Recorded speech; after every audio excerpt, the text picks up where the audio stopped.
No, that's true. If they get out early, if Luther Vandross.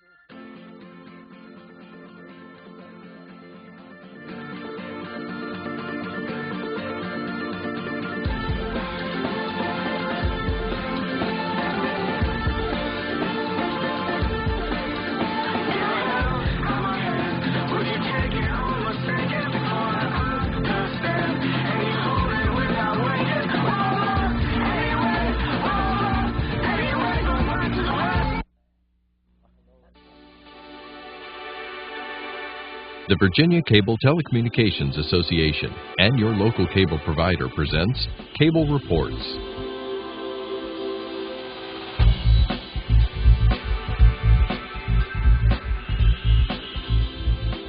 Join us now as Cable Reports brings you up to date on current issues facing the Commonwealth through discussions with your local legislators and other policymakers from across Virginia.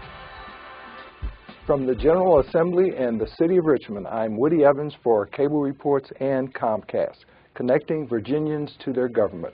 And let's connect you to three members of the General Assembly. Let's start with Senator Henry Marsh. Good to see you, sir. Good to see you, Woody. Delegate Riley Ingram. Good to see you again. Thank you. Delegate Manoli Loupassi. Great to see you, sir. Good to see you, Woody. I want to start with you, Delegate Ingram, because I know you have some legislation in regarding check cashing, I believe. Yes. And it's been in the hopper before, has it not? Listen, let me show you. Who would cash a check that says no ID required, okay? What my little bill does, all it does, Woody, is says that they must have some type of ID. It's for checks that are stolen, checks that are cashed, you know, that should not be cashed.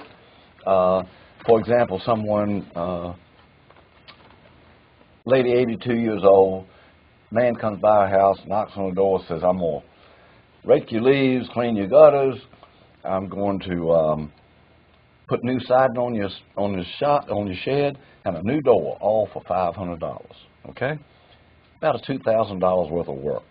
Well, but he wants a $250 advance to buy material with. This actually happened.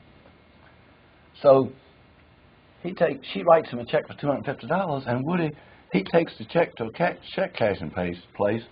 Within 30 minutes, she called the bank to stop payment on the check because her son told her to. Within 30 minutes, the bank called her back and said, the check has already been cashed.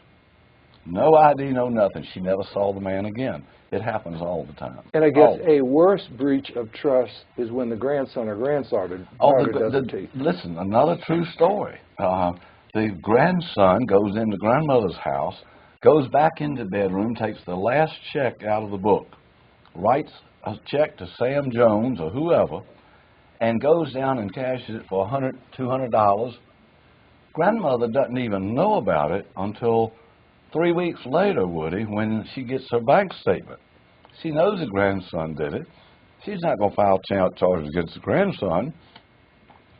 The grandmother's daughter is the one that called me that said that something needed to be done about this. But this is there's no reason why. All my bill says is they must require some form of ID and make a copy of what is being cashed and some type of a thumbprint or ID, not even photo ID, just a legitimate ID. And keep it for 1 year. And I understand you have the support of AARP. Yes, I do. Excuse me, and the Better Business Bureau. And both are supporting it this year. Yes, great. sir. Senator Marsh. I'll support the bill, but in the last example, the bank would be responsible because if they paid a forward signature, it would be on them. They're required to only pay the signature they have on file. So if the grandmother wouldn't lose anything. The bank would have to pay if they paid the wrong signature. The senator is exactly right. Now, let me tell you the difference, Woody. Here's the big difference. I had another lady call me that wanted to get her, and Manoli's an attorney. Manoli can even chime in on this. The mother called me because her daughter went to the bank to cash a $300 check. This actually happened. Do you know that the bank called the mother and said, did you write this check to have? And she said, no, I didn't. They called and arrested her daughter. The reason the lady called me was she wanted to know what I could do to get her daughter out of a felony charge. Okay? That's the difference between the bank and no ID required. Where they make their big money is people that are here undocumented. That's the proper term. If they're here illegally, then they're undocumented. So therefore, if they're undocumented, they can't go to the bank. They can't cash a check for the bank. So they need to go to places like this. They work hard. They make $800 for 60 hours work or something. They go to the check cashing place. They charge 5%. So the check cashing place gets $40 for cashing a check. That's where the big money is, and that's why I can't get the bill through. Delegate Loupassi, I'll give you an opportunity to comment on that, but I'm also interested in what's going on in your district, especially in terms of economic recovery. In terms of economic recovery in my district, well, I know that, and you know, we had with the housing bubble, we had major precipitous drops in in housing. And what people could sell their homes for, and then you had the problem with people who had mortgages on a house that exceeded what their houses were worth. And what we have experienced, I think, in the last year or two is that housing prices are now starting to come back up, and I know Riley can speak on that because he's a realtor. And owns a realty business, but I think that's one of the major things that's kind of turned around quite a bit in my areas. That I see that the price of the housing stock is kind of recovering, and so there's some recovery there, and it's been fairly tepid, I think. And I know there's an important piece of legislation you have introduced regarding the Richmond Metropolitan Authority. Tell us a little bit about that and what your objective is. Well, I think that the idea is to have a place where Chesterfield, Henrico, and Richmond can work together on some of these major transportation needs that we're going to have in the next 50 years. And right now, we really don't have a working regional body where we can talk about and try to accomplish the needs of the people who live there. And when I think of the region right now, anyway, if you added those three jurisdictions, the populations that live in those three jurisdictions, you get the bulk of the metropolitan population that's there, and the bulk of the economic activity that's going on. The problem we've had in the city has been that we have not had any kind of real mass transit or transit that could move people that we might want to have working and do it in a public way, in public transportation. And so I think, and a challenge for those outside of the city is that they have places where they need the workers but don't have a public transportation in place. Now, this might not be something that we need today, but it absolutely is the case we're going to need it in the next 20, 30, 40 years. We're absolutely going to need to have greater and better public transportation. If you don't believe me, all you have to do is drive out to Short Pump on a Friday afternoon, and you can see with your own eyes that there is going to be a huge desire, and it's going to happen, for people to have other modes of transport other than just the cars. And so it's just going to happen because of the density. And when it does, we need to have a place where the localities are there and they're working together to try to figure some of these things out. And so essentially what I'm trying to do is I'm trying to make that the place is the RMA is a natural place because they have the ability to issue bonds. They have the ability to do all the things that you would need to do in order to address these types of transportation needs. And so the other thing I've built into the bill is that any one of the localities, their elected leadership can say, no, we're not doing it. So if they do, then it doesn't happen. And so they each would have veto power over. So what it means is they all have to be working together. Now, one of the issues that's come up is with some of these other places, like Hanover, said, well, we want to be in it too, and maybe that would be the case. But right now, I'm just dealing with the 3 localities that have been participants, and maybe in the future the region decides they want to add more people, then or more localities, so that would be fine. Senator, your views on regional cooperation, especially in terms of transportation? I think it's essential. I sort of pioneered in regional cooperation when I was the mayor of Richmond. We set up a Metropolitan Economic Development Council, which advertised to the country to come in and do business with us. And once they got here, each jurisdiction would have the job of selling that business that they should locate here, there. It's essential, and the region is so compact that it's necessary. I haven't seen or had a chance to discuss with Delegate Loupassi this bill, but I'm in accord with the concept. There may be a little tweaking in the language, but I think we don't have to wait 20 years. It's needed now. We have transit needs, mass transit needs that are current. People have to get to schools for education. People have to get to doctor's offices. People have to get to employment. People have to get to church. And I think it's something that we really need to do now rather than the future. How have these public-private partnerships worked out? I think the Pocahontas Parkway didn't work out quite the way people anticipated. That was because the economy went south.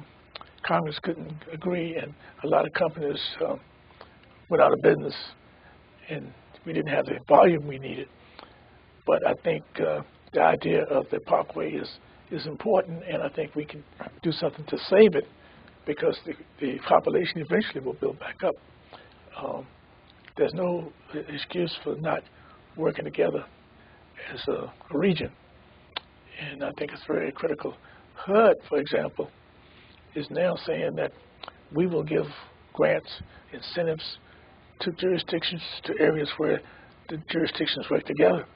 And if you don't work together, your money, your tax money, goes to support another jurisdiction. That's the way of the future. So I think Delegate Loupassi is onto something, and the reason why the RMA was set up was because at the time the region had an urgent transportation need. The city of Richmond was the only one willing to step up to the plate. And I was a mayor. We had to use our full faith and credit to do it. Now, Henrico and Chesterfield is paying back. It works. But you have to have transportation from the beginning of time. Roads determine what happens in any area, and our transportation is a critical need. But we can't share to the same extent that other areas of the state because we don't have a vehicle to permit us to share. Tidewater and Northern Virginia, they're getting most of the money. But we have transit needs which are unmet. And the only way I disagree with Dr. Loupassi is that they are being unmet now. Students are trying to get to schools, to colleges, people trying to get to church, people trying to get to jobs. So it's important that we connect the areas as soon as possible. Well, I want to give you an opportunity to talk about legislation that you have introduced as a result of a recent tragedy. I believe a young child, 6 years old, was killed as a result of gunfire. 7 years old. He was walking with his father in Chesterfield County near Brandomere to watch a show, and all of a sudden he dropped. He was holding his father's hand. He dropped at the ground, and he died. And the reason was some people fired a shot up in the air, and it came down and hit him in the top of the head. Now, was this 4th of July last year? Yes, and that's a common occurrence. It's not just Chesterfield. It's Newport News this past year. Bullet hit somebody in the foot. In other areas where people were killed because of celebratory gunfire. In Richmond, it's like a machine gun. Pop, pop, pop, pop, pop, pop, pop. It's not a machine gun. There are different people firing guns up in the air. And so I think this is a bill that even the pro-gun people can support. It's not about guns. It's about personal injury. It's about killing life, killing innocent life. So I think we can get good support. We have a little problem at the House, but I think even the House will support a good idea. But I'm really, I'm fired up about this bill because if you can't walk in safety in your own neighborhood, I mean, it's most precious civil rights of all. I'm accused of fighting for civil rights. There's no civil right more important than life. None. Because if you kill, you have no civil rights. So I think this bill is a good idea, and I hope we can get it through. Delegate Ingram, speaking of matters of agreement and disagreement this session, the governor this morning announced that he wants the General Assembly to let him decide whether Medicaid should be expanded. I assume there is some disagreement about that. Woody, the problem that I see is the federal government is spending money like there's no end. They're just steady printing money, and sooner or later it has to stop. If China pulled the plug right now and said, United States, we've got to have this money, I would not be surprised if the whole United States wouldn't be bankrupt. And what my concern is the fact that the young people, first of all, are not signing up. It's the people that need coverage that are signing up, and the elderly, and the ones that have problems that they cannot get insurance now. And if the young people don't sign up, I don't know what's going to happen. The other thing is the federal government, they make promises that they don't keep. It is no question about it. And we had two things in the Appropriations Committee just this past week where the federal government is not going to fund anymore. Now the state has to do it. Little City of Hopewell, they got a grant. They were going to pay for the bus service to come into the City of Hopewell. City Council, now they're stopping it. They just cut it out. So therefore, now the City of Hopewell's got to come up with $180-some thousand a year to $200-some thousand a year to provide this bus service. So they agreed to do it for one more year just to see, what happened. But this is a big concern, and this is something that our job in the General Assembly, in my opinion, is to really protect the ones that cannot protect themselves, or to help the ones that cannot help themselves. That's our job. It's not our job. My job, in my opinion, is not to do everything for everybody, because you can't do everything for everybody. But I think that I just don't see how they can expand or carry Obamacare forward without the House agreeing to it. Let me go back to the Senator first, and then I'll come back to you, Delegate Loupassi. Go ahead, Senator Marsh. I strongly disagree with Riley. Yes. He's right on most things, but on this one he's wrong. The Affordable Act is the law of the land, and whether or not we participate, we send money to Washington, and the states that are more violently against Obamacare are taking advantage of the opportunity. In other words, if we don't participate, we are subsidizing the states that are competing with us for jobs, for talent, for everything. It's really what we call a no-brainer. Hospitals will go out of business. Nursing homes will close. And then our money will still be going to subsidize other states. And whether the governor is a vehicle or not, this is an offer that we really can't refuse. The way the law is structured, we're guaranteed 100% the first 3 years. And people need health care. They're going to get it, but in the worst possible way. They're going to emergency rooms, the most expensive kind of health care, instead of going to physicians. I mean, this is something that we have to do. I think the House will eventually, because when the people speak, I think the House will listen and they will go along with supporting the Affordable Act. But if they don't, I think we have to give the governor or somebody the right to protect the taxpayers. So I think this is a no-brainer, and I'm hoping that common sense will prevail. I said Riley's right on most things, but on this one he's wrong. Well, Go ahead. Go ahead. Go ahead, Riley. Go ahead. All I was going to say real quick is this. What if the government does not fund at 100%? Let's say that they fund for 100% for 3 years. What guarantees do we have that they're going to fund it from there on, even at 90%? Well, nothing is sure. Death and taxes. Even the seas run dry. But I tell you, we're the only civilized nation in the world that doesn't have any kind of health care system to take care of people who can't afford it, who don't have it. And I think it's time the United States moves into the civilized world and support a health care system that will protect people. If you have a preconceived condition, you can't get funded. A whole lot of ways you can get funded, and there are people with serious illnesses, catastrophic illnesses. They can't afford to deal with it. This is the way to do it, and I think the majority of the states agree.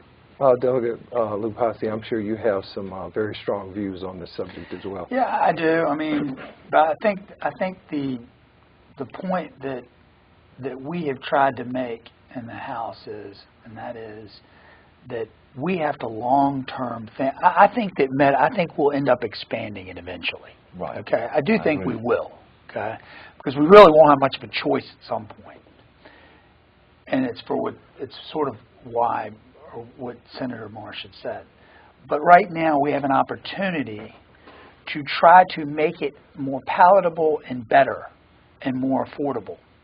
And we have to take advantage of that, because there are certain things that are required of us in delivering Medicaid that really don't make a whole lot of sense, and they become very expensive. And when you're looking to expand 400,000 more people, and you already have a system which is rife with abuse and is extremely inefficient in many ways, right now is your opportunity to try to fix those things as best you can before you expand it. And I think that's our challenge. I mean, I think that's what we're trying to do, and that's what we're working on. And I think that makes good sense. I think it makes good sense for the taxpayers. I think it makes good sense for people that want to expand it and people who maybe don't want to expand it. I mean, maybe, but as when they passed this thing in the middle of the night, however many years ago, and the lady said, hey, we had to pass it so we know what was in it. When they did all that, if I were there, if I were a congressman, maybe I wouldn't have voted for it. Okay, but that decision's been made, and you're never going to undo it. I don't care how or what, you're never going to undo it. It is what Senator Moore said. It is the law of the land. I might not like it, but it's the law of the land. So now, knowing that I have that, it seems to me that in my job is to try to figure out a way to the extent that we have to implement some of these things, to improve them in such a way that we're not having to pay through the nose, 10, 15, 20 years down the road. At least we can make it better. And so I think that's what we're trying to do. And to me, that makes sense. That's logical and commonsensical. And so that's what we're trying to do. And I just want to respond to one thing. It's been suggested that some of the people who really don't need the care aren't signing up. And you can understand that. All these constant attacks, it's being attacked by people who don't want to participate. And if I were a young person and not fully informed, I would say, well, if all these people are against it, maybe I shouldn't be for it. But if they do the homework and look at it, they will see that this is the only way they're going to be protected. Well, they don't have a choice, because they don't have a choice. They got to do it. Yeah. You don't have a choice. If you're a citizen of the United States, you're going to have the law that was passed says you got to have it. So you don't have a choice. Or pay a penalty. That's okay, right. But one way or another, they're going to get you, coming or going. So bottom line is that's not a good. If they're making, don't blame me because I don't like it. Don't blame me because people aren't signing up. People aren't signing up because when they get in there, they ask all these questions. You get on the computer, they ask all these personal questions on the front end before you can even shop. When I go on the internet, the last thing they do is ask me for my credit card information. But I get to shop all I want. I shop all I want, and then I make my purchase. And that's one of the problems with the way they formulate this thing is you got to give all your information, then you get to shop. And, that's not, that people don't like that because that's not their general experience when they go on the internet. And so there's a lot of problems with it. I mean, that's the main one I've seen because I've gotten on there because I wanted to shop around and see what it's like because I don't want to be completely against the thing. Maybe it makes sense. I don't know. But if I can't even go around and shop and see what people are doing, that's frustrating for me. And probably the general public. I mean, if you talk to someone who's 20, 22, 23 years old, they do all their shopping on the internet. Well, they look through all kinds of stuff before they make a decision on a purchase. But they don't want to give all their information up on the front end, and that's part of the problem. Well, obviously, we could talk about this the entire program. I'll let you have one more one thing. comment about this. Woody, I do agree with Henry. I'm for it. I think that's the House's position. We are for it. But what we want to do is have reforms first. We want to have reforms to stop a lot of the fraud, a lot of the things that are going wrong that we don't have a handle on yet. Once we do that, then we could go. That our budget, and Henry's on finance over on the Senate side, 22% of our budget goes to Medicaid. It's 22%. That's medical a lot of costs money. are 20. Medical costs. I mean, this environment is 20% of the entire economy. Yeah. But there's United something you States. haven't taken into account. Since the law was passed, healthcare costs have gone down That's what I'm saying. It might already. not be all that bad. So it's not that bad. I just think that we're losing $5.5 million a day when we delay, and after a while we will have lost a nut. Too much, so now's the time to move. Okay, let's change the subject for a minute because we only got 3 minutes left. I enjoyed the discussion. I'm sure this debate will continue. But one of your colleagues, sticking with healthcare, one of your colleagues suffered a tragedy recently. Yes. And there is a move now to do something about mental health care. So talk to us about that. And Delegate Ingram, I know you have a piece of legislation specifically dealing with that. Go ahead, Senator. That's an important issue. Senator Deeds had an incident where he was shot by his son, and he went for a bed, and it was not available. And so I think there's a consensus, at least in the Senate, and I think in the House, that we're going to fix the mental health condition. A large part of the health care that's unmet is caused by mental illness. People who have mental illness in jails not being able to get the care they need. So I think there's a consensus that we will do something about mental health, and Senator Deeds himself has a bill to deal with that. I'm not too pessimistic. I think we can resolve this, but just look at the facts. The states that made the loudest noise are jumping at it. The states that made the loudest noise against it, Florida, Milwaukee, Wisconsin, these states are jumping at the bit to get this money, and we're using our money to subsidize them, and they're competing for us for business. It's a no-brainer. Obviously, this debate will continue. Tell us about your bill dealing with mental health. What my bill does, Woody, is it extends the time that they can hold someone to evaluate them from 24 hours to 72 hours. If this had been in place, I'm convinced, I may not be right, but I'm convinced that that Senator Deeds' son would probably be alive today, and this would not have happened.